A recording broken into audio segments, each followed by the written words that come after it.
আওয়ামী লীগকে আমি দুভাবে দেখি, দুটা ভাগ করে দেখি। এক ধরনের ভাগ হলো আওয়ামী লীগের করাপ্ট লিডাররা, আরেকদিকে হলো আওয়ামী লীগের নিবেদিত প্রাণ কিন্তু সৎ নেতাকর্মীরা। আমি আওয়ামী লীগকে দুইটা ভাগ যদি ভাগ করি তাহলে আমি বলবো আওয়ামী লীগকে নিষিদ্ধ করার মাধ্যমে ওই আওয়ামী লীগের করাপ্ট লিডারদেরকে লাভ করিয়ে দেওয়া হলো। একদম সিম্পল, আওয়ামী লীগের লাভ হলো, আওয়ামী লীগ পুরো আওয়ামী লীগের না, আওয়ামী লীগের করাপ্ট লিডারশিপের লাভ হলো। আমি এক্সাম্পল দিয়ে বলি আপনাকে, যদি আওয়ামী লীগ নিষিদ্ধ না হতো তাহলে এবার আওয়ামী লীগকে নির্বাচন করতে দিতে হতো। তো দল তো নিষিদ্ধ, আওয়ামী লীগ নিষিদ্ধ করতে হবে। তো আওয়ামী লীগ নিষিদ্ধ করতে না করছে কে ভাই? কে না করছে? বিএনপি না করছে? খুব চেষ্টা করছে চালানোর জন্য। বিএনপি নাকি আওয়ামী লীগকে কি করতে চায়? পুনর্বাসিত করতে চায়। আমাকে বড় ঠেকা পড়ে গেছে ভাই, বিএনপি আওয়ামী লীগের পুনর্বাসিত করতে বড় ঠেকা পড়ে গেছে।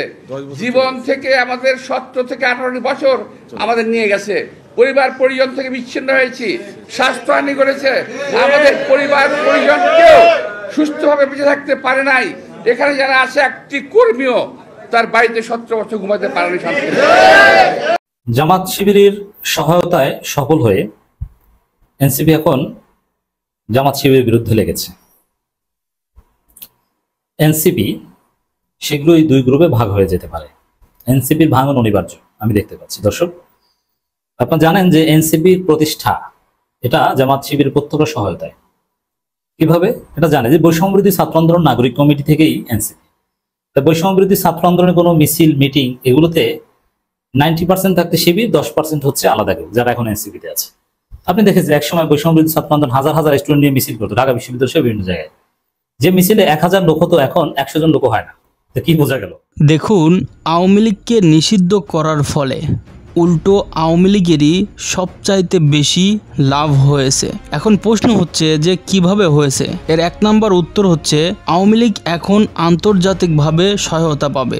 যেহেতু আওয়ামী লীগকে নিষিদ্ধ করা হয়েছে সেহেতু আন্তর্জাতিকভাবে আওয়ামী লীগের নেতাকর্মীরা তারা প্রশ্ন তুলতে পারবে যে আমাদের এই অন্তর্বর্তীকালীন সরকার ডক্টর মোহাম্মদ ইউনূস নির্বাচনে যেতে দেয়নি, আমাদের এই নির্বাচন থেকে বঞ্চিত করা হয়েছে। যদি চালটা একটু শেখ হাসিনা ঘুরিয়ে দেয় তাহলে অনেক বড় বিপদের সম্মুখীন হতে পারে এনসিপি সহ জামাত, জাতীয় পার্টি এবং ডক্টর মোহাম্মদ ইউনূসেরও। তো দর্শক, চলুন এবারে আমরা সম্পূর্ণ বিস্তারিত দেখে আসি এবং শুনে আসি, সেই সাথে আরও ধারাবাহিকভাবে জ্ঞানসমূহ জেনে আসি কথা কামালের কাছ থেকে। তার আগে আপনি যদি এখনও পর্যন্ত আমাদের এই চ্যানেলটি সাবস্ক্রাইব না করে থাকেন তাহলে প্লিজ দয়া করে ভালোবেসে আমাদের এই চ্যানেলটি এখনই সাবস্ক্রাইব করে পুরো সময়টা ধরে আমাদের সাথে থাকবেন।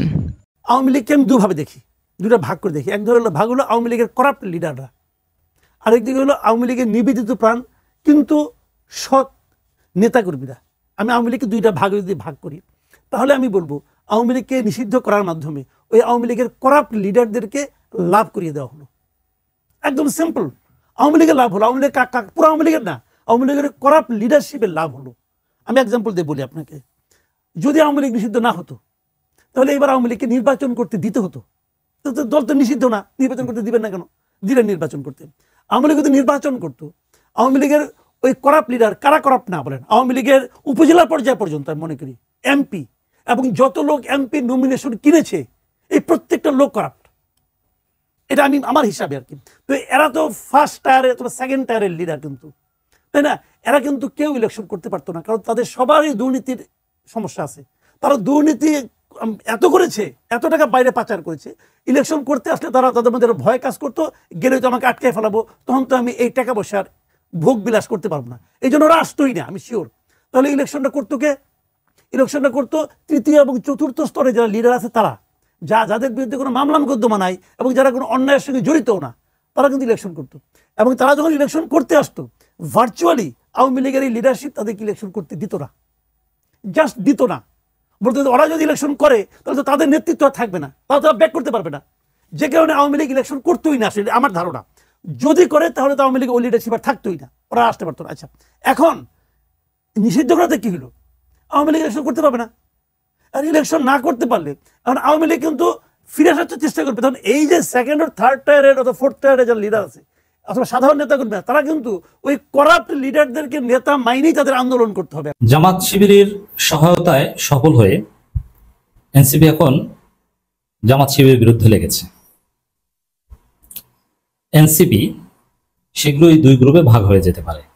এনসিপির ভাঙন অনিবার্য আমি দেখতে পাচ্ছি। দর্শক, আপনারা জানেন যে এনসিপির প্রতিষ্ঠা এটা জামাত শিবিরের প্রত্যক্ষ সহায়তায়। কিভাবে এটা জানে যে বৈষম্যবিরোধী ছাত্র আন্দোলন নাগরিক কমিটি থেকেই এনসিপি।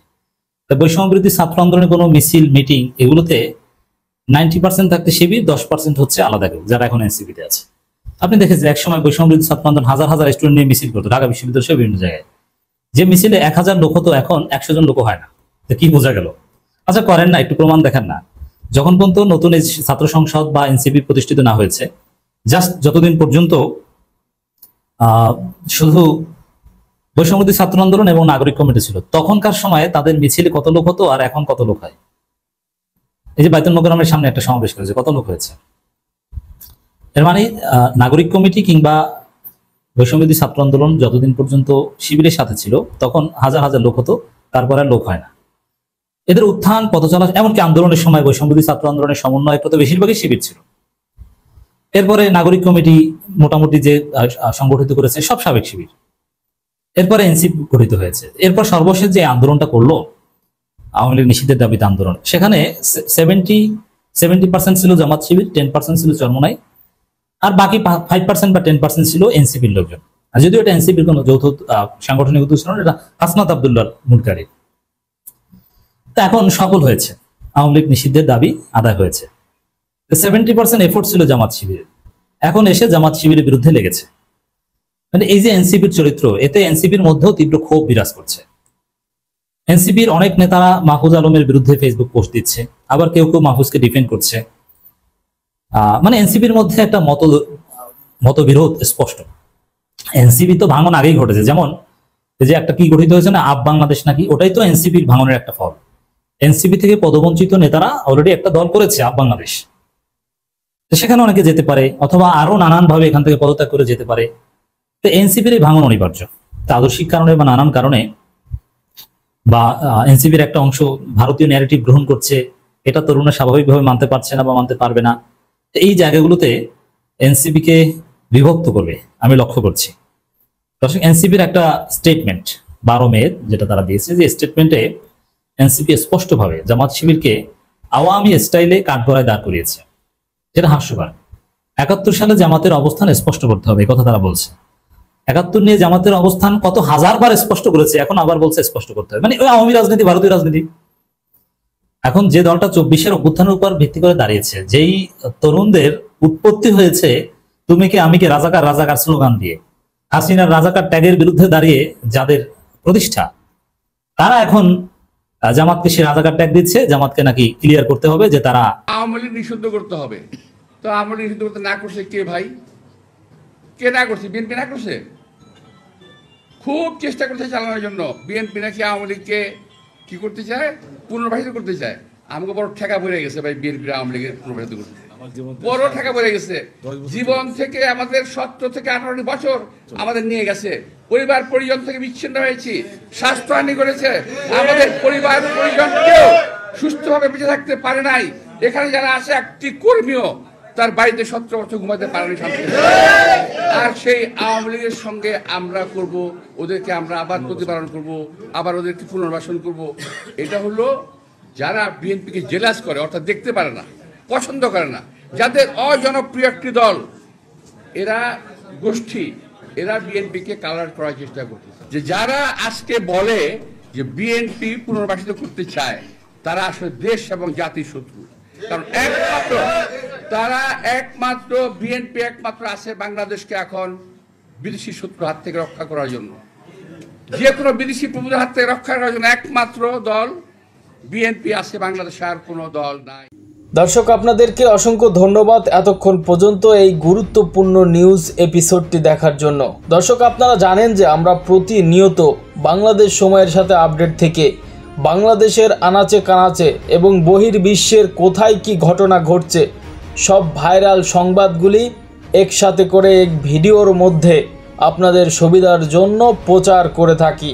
তো দর্শক, পরিশেষে আপনাদের কাছে একটি মাত্র অনুরোধ করছি, আপনারা যদি এখনও পর্যন্ত আমাদের এই চ্যানেলটি সাবস্ক্রাইব না করে থাকেন, তাহলে প্লিজ দয়া করে ভালোবেসে ভিডিওতে একটা লাইক দিয়ে চ্যানেলটি সাবস্ক্রাইব করে পাশে থাকা বেল আইকনটি বাজিয়ে দিবেন পরবর্তী আরও আলোচিত সংবাদ পাওয়ার জন্য। তো দর্শক, আপনার এবং আপনার পরিবারের সুস্বাস্থ্য কামনা করে আজকের মতো এখানেই বিদায় নিচ্ছি। সবাই ভালো থাকবেন, সুস্থ থাকবেন। আল্লাহ হাফেজ।